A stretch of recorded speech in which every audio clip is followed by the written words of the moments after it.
امید وای دوباره چه آهنگی. درگیر عشق تو شدم، تو که خواب و خیال شبامی، قید همه چیزا زدم واسه این که الان تو بامی. هرچی تو دنیاست به کنار تو، تموم چیزی که میخوامی.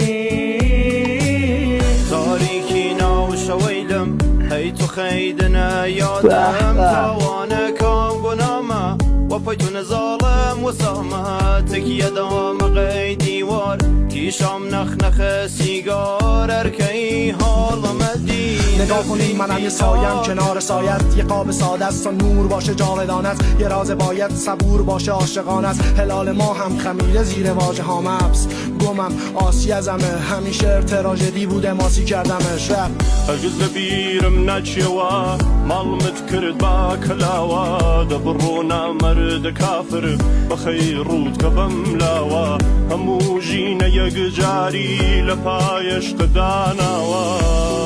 دختره رو میخوای؟ گفتاره مثل قبل و شرق سوریه رو میخواد، یه مظلومی که با ترس و لرز بیروزیه رو میخواد، فقیری که برگ و طعم کوبیده رو میخواد، و لاشخوری که خودش دفاع نداره، زبون توتیه رو میخواد.